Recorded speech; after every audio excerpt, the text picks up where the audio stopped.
পরম করুণাময় মহান আল্লাহ তাআলার নামে শুরু করছি।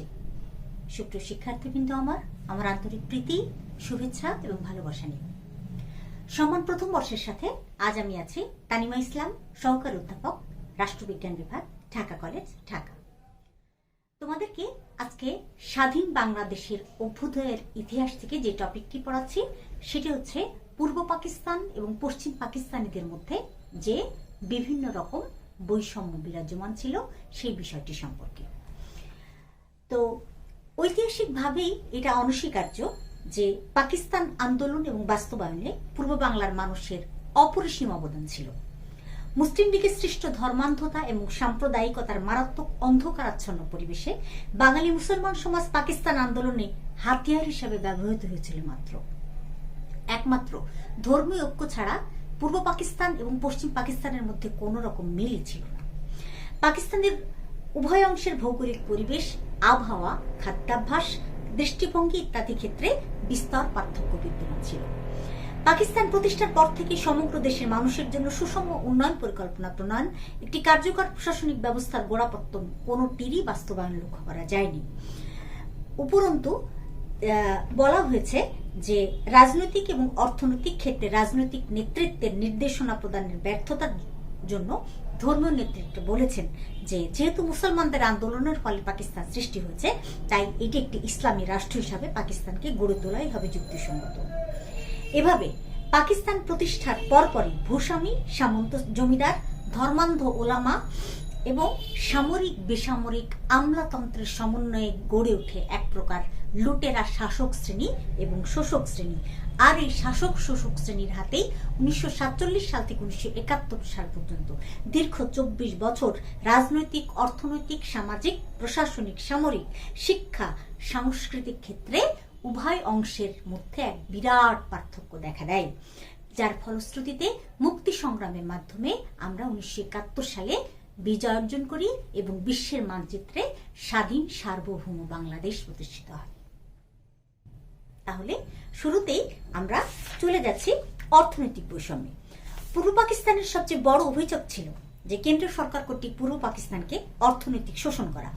পাকিস্তান আমলে ব্রিটেন এবং আমেরিকার অনেক নিরপেক্ষ অর্থনীতিবিদ বলেছেন যে economic development of East Pakistan was sadly neglected and that something ought to be done about it. পূর্ব পাকিস্তান এবং পশ্চিম পাকিস্তানের জনগণের যে মাথাপিছু আয় এবং ব্যয়ের ক্ষেত্রে যে বৈষম্য 1951 থেকে 52 খ্রিস্টাব্দে তা স্পষ্ট হয়ে ওঠে এবং তার পরবর্তী বছরগুলোতে ক্রমান্বয়ে আরো বেশি বাড়তে থাকে। এবং 47 থেকে 48 খ্রিস্টাব্দে পাকিস্তানের দুই অংশের মধ্যে যে অর্থনৈতিক ভারসাম্য বজায় ছিল, পরবর্তী বছরগুলোতে তা অসম রূপ নেয়। এবং সেই অসম রূপ নেওয়ার প্রধান যে কারণ সেটা হচ্ছে শাসক গোষ্ঠীর স্বার্থান্বেষী অর্থনৈতিক নীতি গ্রহণ।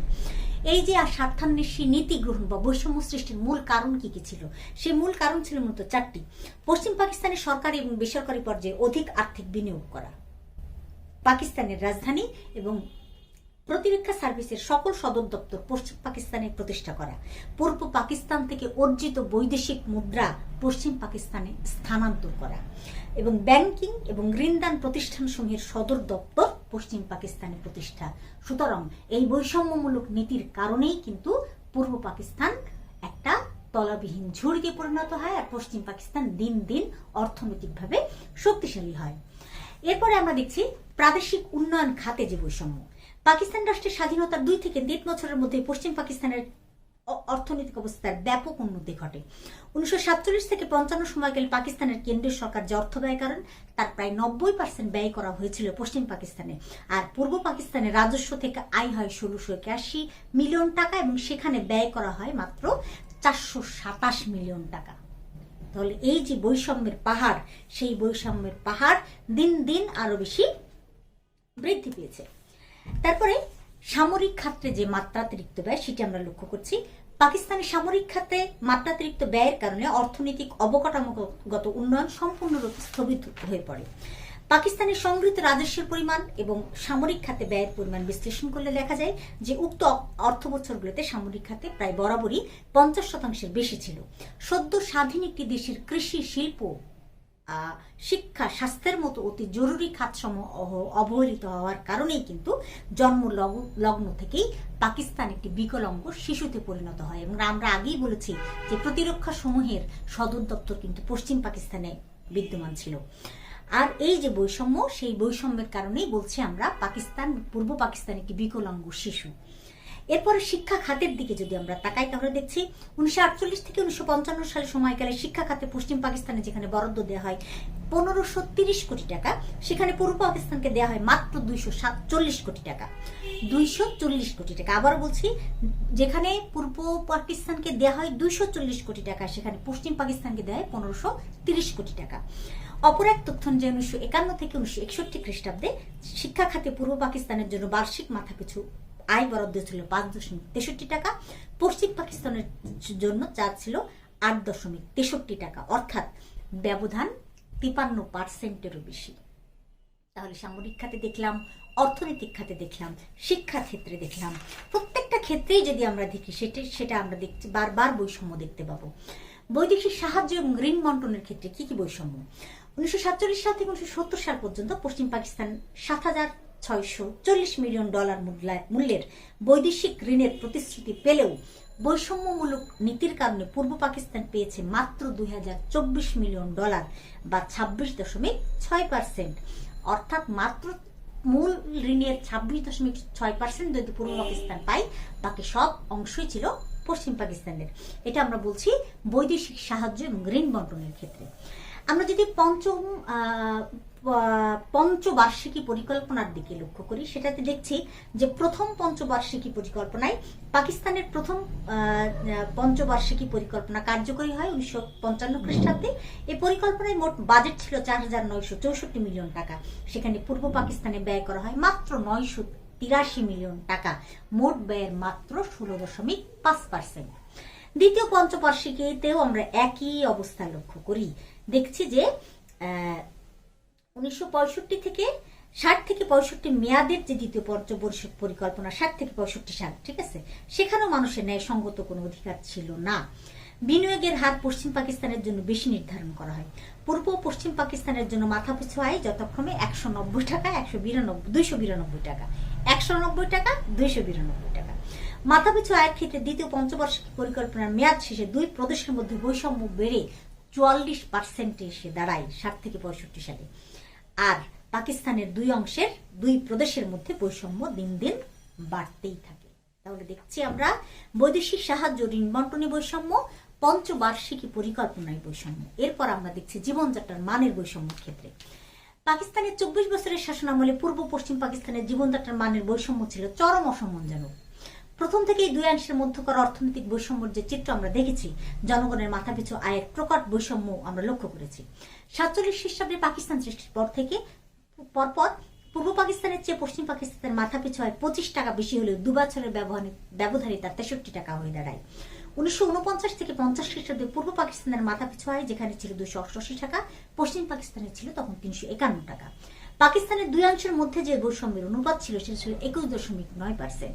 20 বছরের ব্যবধানে পূর্ব পাকিস্তানে 1969 থেকে 70 খ্রিস্টাব্দে মাথাপিছু আয় দাঁড়িয়েছে যেখানে 321 টাকা, পশ্চিম পাকিস্তানে 533 টাকা। এখানে পশ্চিম পাকিস্তানের সাথে ব্যবধান হয়েছে 202 টাকা, বৈষম্যের অনুপাত ছিল 61%। অর্থাৎ দিন দিন 47 সাল থেকে একেবারে শুরু করে 1971 সাল পর্যন্ত আমরা দেখছি যে বৈষম্যের পরিমাণ একেবারে বেড়েই চলেছে, যেটা সর্বশেষ আমরা দেখলাম 1969 থেকে 70 সালে যে বৈষম্যের যে অনুপাত সেটা ছিল 61%। এরপরে আমরা দেখছি যে সমাজ কল্যাণমূলক যে বৈষম্য, পাকিস্তানের দুই অংশের মধ্যে সমাজ কল্যাণমূলক বৈষম্য ছিল প্রকট। সরকারের অর্থনৈতিক এবং পরিকল্পনাগত বৈষম্যের কারণে পাকিস্তানের দুই অঞ্চলের সমাজ জীবন ছিল দুই রকমের। শাসক মহলের উদ্দেশ্য ছিল বাঙালিদেরকে অভাব অনটনে আর রোগগ্রস্ত করতে না পারলে তারা রাজনীতিতে সক্রিয় হতে পারবে না। এই জন্য কূটকৌশলে পাকিস্তানের দুই অঞ্চলের মধ্যে জনসংখ্যা, ডাক্তার, হাসপাতাল, স্বাস্থ্যকেন্দ্র, সমাজ উন্নয়ন কেন্দ্রতেও কিন্তু বৈষম্য সৃষ্টি করে। আচ্ছা, এরপরে বড় যে বৈষম্য সেটা হচ্ছে রাজনৈতিক এবং রাষ্ট্রীয় ক্ষেত্রে বৈষম্য, যেটা আমরা লক্ষ্য করেছি। পাকিস্তান নামক স্বাধীন রাষ্ট্র 1947 সাল থেকে 1958 সাল পর্যন্ত পাকিস্তানের প্রধানমন্ত্রী ছিলেন 7 জন। তার মধ্যে 4 জন ছিলেন পশ্চিম পাকিস্তানি। পূর্ব পাকিস্তান থেকে যে 3 জন পাকিস্তানের প্রধানমন্ত্রী হয়েছিলেন তাদের মধ্যে কেবলমাত্র হোসেন সৈয়দ সোহরাওয়ার্দী বাঙালিদের স্বার্থ সংশ্লিষ্ট বিষয়ে সচেতন ছিলেন। বাকি 2 জন খাজা নাজিমুদ্দিন এবং বগুড়ার মাহমুদ আলী নিজেদের পদ রক্ষার্থে পাকিস্তানি তাবেদার হয়ে পশ্চিম পাকিস্তানিদের স্বার্থ রক্ষাকে গুরুত্ব দিয়েছেন। আমরা একটি চার্টের মাধ্যমে বিষয়টি দেখব। 47 থেকে 71 সাল পর্যন্ত পাকিস্তানের সকল প্রকার সরকার প্রধানের সময় পূর্ব পাকিস্তানিদের প্রতি নিম্নোক্ত বৈষম্য বিরাজমান ছিল। সরকার প্রধান লিয়াকত আলী খান 1947 সাল থেকে 1951 সাল। পূর্ব পাকিস্তানের প্রতিনিধি 6 জন, পশ্চিম পাকিস্তানের 13 জন, মোট মন্ত্রী 19 জন, বাংলাদেশ শতকরা হার 31%। এরপরে নাজিমুদ্দিন মন্ত্রিসভায় পূর্ব পাকিস্তান থেকে 6 জন, পশ্চিম পাকিস্তান থেকে 9 জন, মোট মন্ত্রী 15 জন, বাংলাদেশ শতকরা হার 40%। বগুড়ার মোহাম্মদ আলী 1953 থেকে 54, পূর্ব পাকিস্তান থেকে 5 জন, পশ্চিম পাকিস্তান থেকে 9 জন, মোট মন্ত্রী 14 জন, বাংলাদেশ শতকরা হার 35%।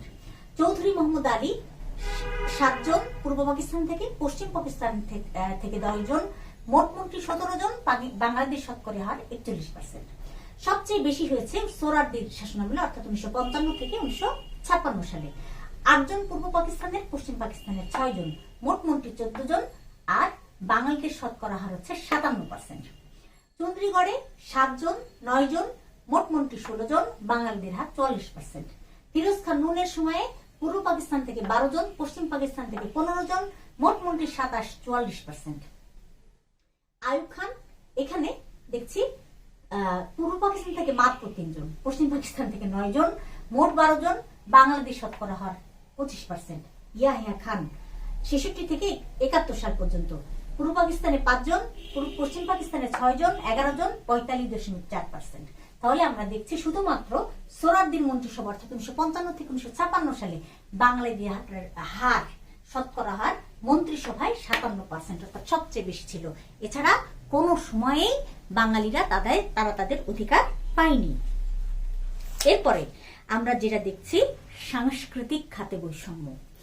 সেই সাংস্কৃতিক খাতে বৈষম্য প্রথমেই আমরা লক্ষ্য করি যে সাধারণ জাতীয় চেতনার অভাব। পূর্ব পাকিস্তানে বসবাসকারী বাঙালিরা ছিল পাকিস্তানের বৃহত্তম জাতিসত্তা এবং মোট জনসংখ্যার 54 ভাগ, মোট জনসংখ্যার কিন্তু 54 ভাগ যারা পূর্ব পাকিস্তানে বসবাস করত। ফলে কি হতো, পূর্ব পশ্চিম পাকিস্তানের জনগণের মধ্যে একটি ধারাবাহিক রাজনৈতিক ব্যবস্থায় দীর্ঘ পরিসরে বসবাসের অভিজ্ঞতা বা অভিন্ন কোনো রাজনৈতিক প্রতিষ্ঠানে নিয়ন্ত্রণ থাকার দীর্ঘকালীন অভ্যাস ছিল না, যার ফলে তাদের মধ্যে কোনো সাধারণ জাতীয় চেতনার সৃষ্টি হয়নি, গড়ে ওঠেনি কোনো স্বতন্ত্র সাংস্কৃতিক অঞ্চল। আর এরপরে যেটা সাংস্কৃতিক দূরত্বের ব্যাপকতা, পাকিস্তানের দুটি অংশ শুধু যে ভৌগোলিক দিক থেকে ভিন্ন অবস্থানে ছিল তা নয়, দুই অংশের জনগণের মধ্যে বিদ্যমান ছিল ব্যাপক সাংস্কৃতিক দূরত্ব। তাদের ভাষা ছিল স্বতন্ত্র, পোশাক পরিচ্ছদ ছিল ভিন্ন, তাদের আহারও ভিন্ন। তারা বসবাস করেছে ভিন্ন প্রকৃতির সরকারের অধীনে, তারা অভ্যস্ত ছিল ভিন্ন রূপ পীড়ন এবং নির্যাতনে। এমনকি তারা দেখতেও একরকম ছিল না। লম্বা চড়া সুঠাম দেহের অধিকারী পশ্চিম পাকিস্তানিরা ছিল ভিন্ন ভিন্ন নৃতাত্ত্বিক গোষ্ঠীর।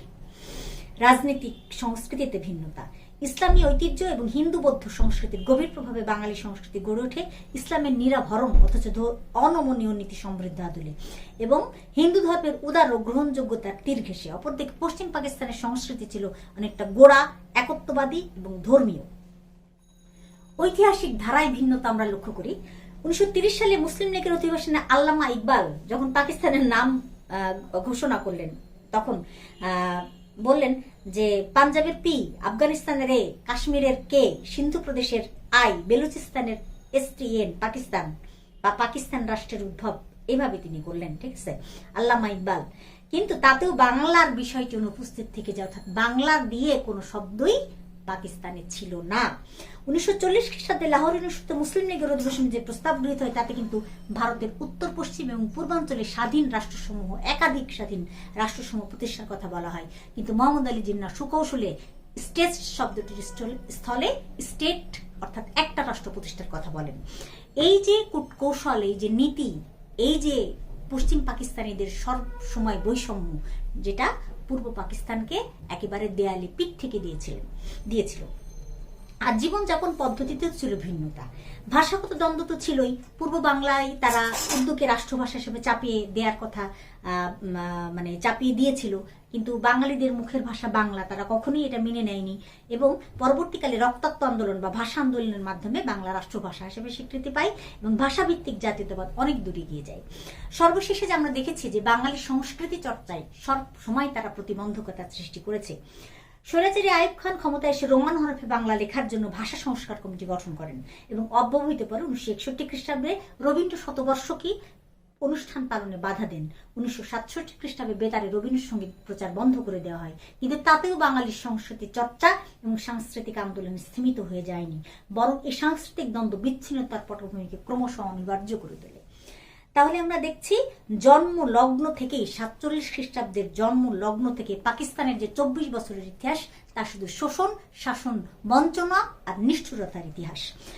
পূর্ব পাকিস্তান পশ্চিম পাকিস্তানের অভ্যন্তরীণ উপনিবেশে পরিণত হয় এই দীর্ঘ 24 বছরে।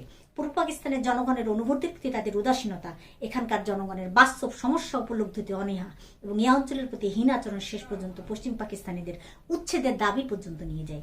আর এর চরম পরিণতি ঘটে 1971 খ্রিস্টাব্দের স্বাধীনতা যুদ্ধে চূড়ান্ত বিজয়ের মধ্যে দিয়ে এবং জাতির জনক, বাঙালি জাতির জনক শেখ মুজিবুর রহমান বঙ্গবন্ধুর হাত ধরে বাঙালি স্বাধীনতা পাই।